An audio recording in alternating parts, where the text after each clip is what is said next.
Good morning students. In today's class we will study about geometry. Okay. So आज की class में हम geometry के बारे में पढ़ेंगे. तो ज्योमेट्री पढ़ने से पहले हमें कुछ बेसिक चीज़ें जान लेनी चाहिए, जैसे कि समतल क्या होता है, प्लेन क्या होता है, बिंदु क्या होता है, पॉइंट क्या होता है, रेखा क्या होता है, लाइन क्या होता है, और किरण क्या होता है, रे क्या होता है. ठीक. तो ऐसे ही कुछ बेसिक चीज़ें हैं जिनको हम पहले जान लेते हैं, इसके बाद हम पूरी तरह से ज्योमेट्री के बारे में पढ़ाएंगे. तो पहला पॉइंट है हमारा पहला पॉइंट है समतल, जिसको प्लेन के नाम से भी डिनोट करते हैं इंग्लिश में. ठीक. तो समतल क्या होता है ये जान लेते हैं हम. यह एक चपटा तल होता है जिसमें लंबाई तथा चौड़ाई होती है परंतु मोटाई नहीं होती. ठीक. ये कैसा तल होता है? यह एक चपटा तल होता है जिसकी ना ही लंबाई होती है ना ही चौड़ाई होती है, नहीं, लंबाई और चौड़ाई तो होती है लेकिन मोटाई नहीं होती. ठीक. फॉर एग्ज़ाम्पल हमने ये ट्रायंगल बना दिया. इस ट्रायंगल की लंबाई तो दिख रही है आपको, चौड़ाई भी दिख रही है, लेकिन इसकी मोटाई दिख रही है कहीं? नहीं दिख रही. जैसे एक और फिगर बना लिया हमने, ये इसकी लंबाई तो दिख रही है, चौड़ाई तो दिख रही है, लेकिन मोटाई नहीं दिख रही. तो ये कैसा प्लेन है? ये दोनों कैसे प्लेन है? ये समतल प्लेन है, समतल है. ठीक है, ये समतल है. तो सिंपली समतल की डिफिनीशन हम जान लेते हैं पहले. यह एक चपटा तल होता है जिसमें लंबाई तथा चौड़ाई होती है परंतु मोटाई नहीं होती. इसको हम लिख लेते हैं. यह एक चपटा तल होता है जिसकी लंबाई तथा चौड़ाई तो होती है परंतु मोटाई नहीं होती. तो ऐसे हम समतल को डिफाइन करते हैं, परिभाषित करते हैं. नेक्स्ट है बिंदु, जिसको हम पॉइंट के नाम से भी जानते हैं इंग्लिश में. बिंदु जिसको हम पॉइंट के नाम से भी जानते हैं. अब पॉइंट क्या होता है ये जान लेते हैं. पॉइंट सिंपली देखिए, हमने ये यहाँ पे एक पॉइंट बना दिया है. इसकी मोटाई भी नहीं है, ना चौड़ाई है, ना ही लंबाई है. ना लंबाई है, ना मोटाई है, ना चौड़ाई है. तो ऐसी आकृति को हम क्या बोलते हैं? बिंदु बोलते हैं. ठीक. तो बिंदु वह समतली आकृति है जिसमें न लंबाई, न चौड़ाई और न ही मोटाई होती है. तो लिख सकते हैं हम, बिंदु वह समतली आकृति है जिसकी न लंबाई, न मोटाई और न ही चौड़ाई, लंबाई, मोटाई, न चौड़ाई होती है. ठीक. ये है बिंदु के बारे में. तो बिंदु को ऐसे हम डिफाइन करते हैं, परिभाषित करते हैं. नेक्स्ट पॉइंट है रेखा, जिसको लाइन बोलते हैं. रेखा जिसको लाइन बोलते हैं. रेखा क्या होता है पहले हम जान लेते हैं इसके बारे में. रेखा बिंदुओं का समूह होता है. ठीक. कई सारे बिंदु मिलकर के रेखा बनाते हैं तथा दोनों दिशाओं में अनंत तक विस्तृत होता है. ठीक. रेखा बिंदुओं का समूह होता है जो दोनों दिशाओं में अनंत तक विस्तृत होता है, मतलब इन्फिनिटी तक जाता है. जैसे हमने ये रेखा बना ली, ये है रेखा. तो ये इसमें बहुत बिंदु से मिलकर बना है, बहुत सारे बिंदुओं से मिलकर बना है, और ये अनंत तक जाती है. रेखा जो है ये अनंत तक जाती है, इन्फिनिटी तक जाती है. ठीक है. लाइन जो है ये अनंत तक जाती है. ठीक. इन्फिनिटी तक. इसके बाद हमारा फोर्थ पॉइंट आता है. फोर्थ पॉइंट है रे, जिसको किरण कहते हैं. किरण कहते हैं. किरण क्या होता है? तो किरण को हम ऐसे डिफाइन करते हैं, यदि रेखा को केवल एक ही दिशा में बढ़ाया जा सके तो उसे किरण कहते हैं. अगर रेखा को हम सिर्फ एक दिशा में बढ़ाते हैं, एक दिशा रोक देते हैं और एक दिशा में ऐसे बढ़ाते चले जाते हैं, तो वो क्या होता है? उसे हम किरण कहते हैं. उसको हम क्या बोलते हैं? किरण बोलते हैं. ठीक. किरण.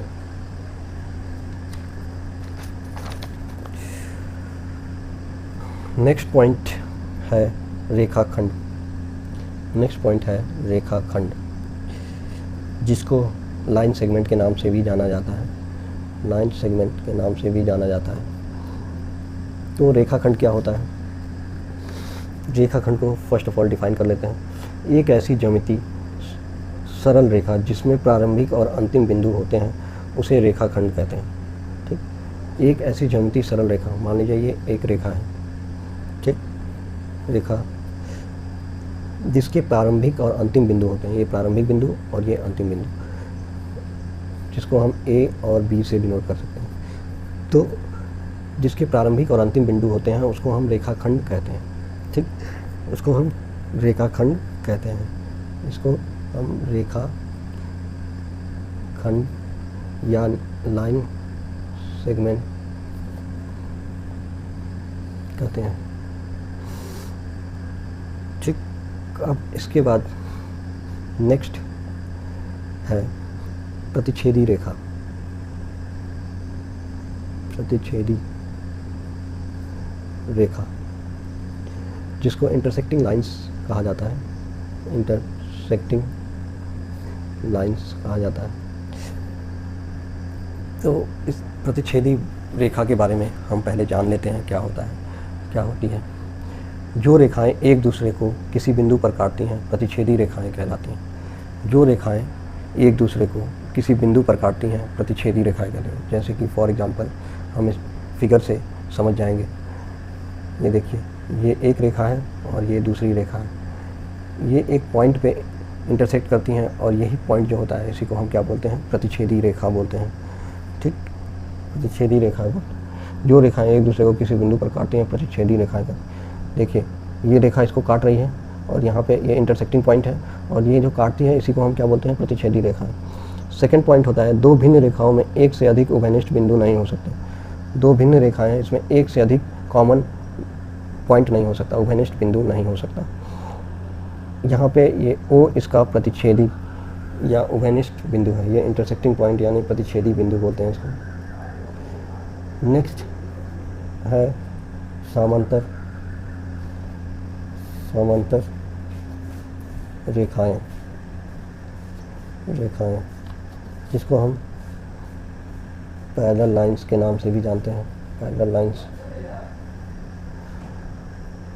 तो पैरेलल लाइंस क्या होती हैं ये समझ लेते हैं। ऐसी रेखाएं जो अनंत तक आपस में नहीं मिलती हैं तथा उनके बीच की न्यूनतम दूरी सदैव समान होती है उसको हम पैरेलल लाइंस बोलते हैं। जैसे कि फॉर एग्जांपल हमने एक डायग्राम फिगर के थ्रू समझाते हैं उसको हम। ये दो लाइंस हैं, इनके बीच की दूरी जो है ये हमेशा समान रहती है। ठीक, समान, और ये एक दूसरे को कभी मिलती नहीं है, ये अनंत तक ऐसे ही चलती रहती हैं। तो इसको हम क्या बोलते हैं? Parallel lines. ऐसी रेखाएं जो अनंत तक आपस में नहीं मिलती तथा जिनके बीच की न्यूनतम दूरी सदैव समान होती हैं उनको हम समांतर रेखाएं या पैरेलल लाइंस बोलते हैं। नेक्स्ट है लंबवत रेखाएं। लंबवत रेखाएं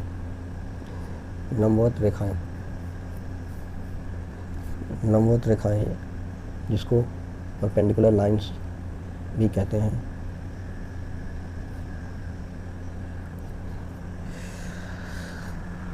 तो इसकी डिफिनीशन हम पहले समझ लेते हैं।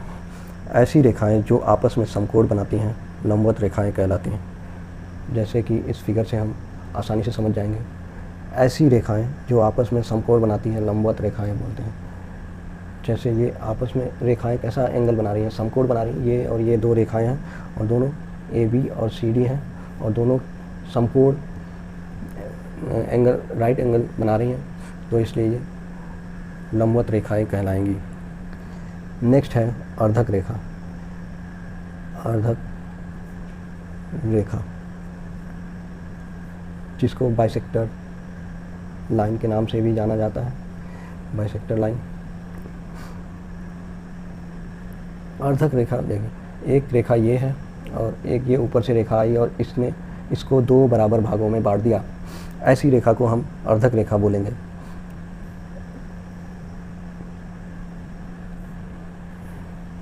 ये एक रेखा है और इसको दूसरी रेखा ने जहाँ पर इसने प्रतिच्छेद किया इसने दो बराबर भागों में बांट दिया, इसको हम अर्धक रेखा बोलेंगे।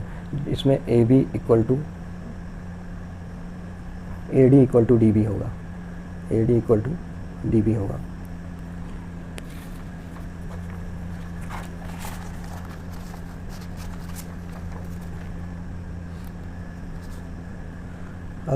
नेक्स्ट पॉइंट है लंबवर्धक रेखा। लंबवर्धक रेखा, लंबवर्धक रेखा जिसको परपेंडिकुलर बाइसेक्टर भी कहते हैं। लंबवर्धक रेखा जिसको परपेंडिकुलर बाइसेक्टर भी कहते हैं।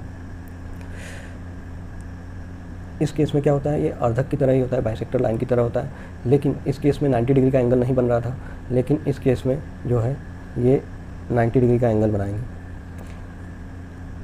ठीक, 90 डिग्री का एंगल बनाएंगे और ये ए बी,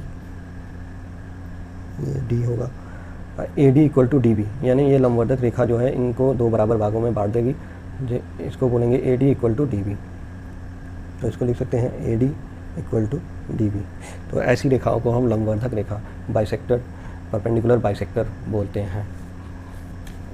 परपेंडिकुलर बाइसेक्टर बोलते हैं। नेक्स्ट है कोण, जिसको हम इंग्लिश में एंगल के नाम से भी जानते हैं। तो कोण को सिंपली समझ लेते हैं हम। रेखाओं के झुकाव को कोण कहते हैं। जैसे कि ये दो रेखाएं हैं, इनका जितना झुकाव है उसी को हम कोण कहते हैं। ठीक, सी ए बी, दो असंख्य किरणें जिनका आरंभिक बिंदु उभयनिष्ठ होता है, दो संरेख किरण एक कोण बनाती हैं। ठीक, कोण बनाने वाली दोनों किरणें उस कोण की भुजाओं और उभयनिष्ठ बिंदु उस कोण का शीर्ष कहलाता है। दो भुजाएं हैं जिनका एक कॉमन बिंदु है। ठीक, कॉमन बिंदु है, ये उभयनिष्ठ होता है, कॉमन बिंदु होता है, और ये दो भुजाओं के बीच जो डिस्टेंस होता है इसी को एंगल बोलते हैं। इनके बीच का डिस्टेंस जो होता है उसको एंगल बोलते हैं। ठीक, कब हम समझते हैं कोण का अंतःभाग। अंतःभाग, interior of an angle, interior of an angle. तो ये देखिए ये कोण है और इसके अंदर का जो भाग होता है इसी को हम कोण का अंतःभाग कहते हैं। जैसे कि इसको हम लिख सकते हैं एंगल बी ए सी।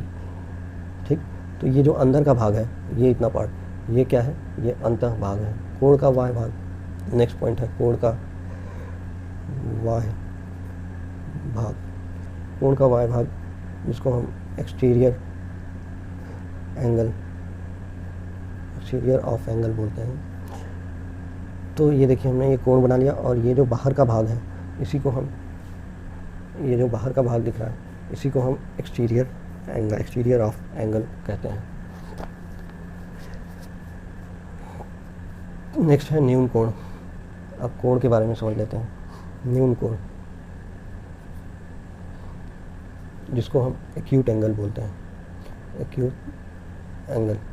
ठीक, जिस कोण का माप 90 डिग्री से कम हो उसे न्यून कोण कहते हैं। जिस कोण का माप 90 डिग्री से कम हो उसको हम न्यून कोण बोलते हैं। The angle which measures less than 90 degree is called as acute angle, acute angle. ठीक, next is your right angle, समकोण, समकोण, राइट एंगल। जिस कोण का माप 90 डिग्री हो उसे समकोण कहते हैं। The angle which measures 90 degree is called as right angle triangle, right angle triangle, right angle triangle. एक बार और रिपीट कर देते हैं। जिस कोण का माप 90 डिग्री हो उसे समकोण कहते हैं। ठीक, जिस कोण का माप 90 डिग्री हो उसे समकोण कहते हैं। The angle which measures 90 degree is called as right angle triangle. अधिक कोण, नेक्स्ट इज योर अधिक कोण, अधिक कोण, which is also known as obtuse angle, which is also known as obtuse angle. Let's first define obtuse angle. जिस कोण का माप एक समकोण से अधिक परंतु 180 डिग्री से कम हो उसको हम ऑब्ट्यूज एंगल बोलते हैं। तो जिस कोण का माप 90 डिग्री से ज़्यादा होता है लेकिन 180 डिग्री से कम होता है उसको हम ऑब्ट्यूज एंगल ट्राइंगल, अधिक कोण कहते हैं, अधिक कोण कहते हैं। The angle which measures more than 90 degree but less than 180 degree is called as obtuse angle triangle. Obtuse angle triangle. Next is your Rijju chord, straight angle triangle.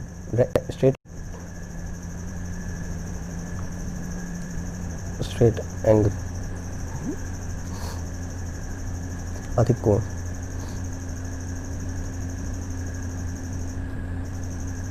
अधिक कोण यानी this is completed. Next is your Rijju chord. Rijju chord, straight angle.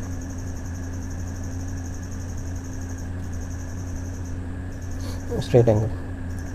जिस कोण का माप 180 degree हो उसे reuse कोण कहते हैं. The angle which measures 180 degree is called as straight angle triangle. जिस कोण का माप 180 डिग्री हो उसे रिज्यू कोण कहते हैं. जैसे कि ये देखिए, इसका माप 180 डिग्री है, इसको हम रिज्यू कोण यानी स्ट्रेट एंगल बोलेंगे. वृहद कोण. नेक्स्ट इज योर वृहद कोण. वृहद कोण का माप 180 डिग्री से अधिक तथा 360 डिग्री से कम होता है. वृहद कोण, दिस इज योर वृहद कोण यानी reflex angle. CAB. The angle which measures more than 180 degree but less than 360 degree is called as reflex angle. वृहद कोण का माप 180 डिग्री से ज़्यादा होता है पर 360 डिग्री से कम होता है तथा 360 डिग्री से कम होता है. संपूर्ण कोण वृत्तीय कोण. Next is your complete angle. संपूर्ण कोण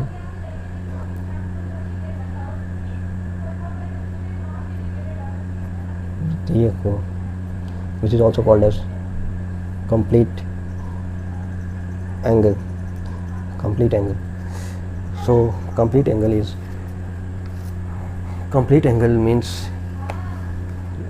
if the angle is equal to 360 degree then it is called as complete angle.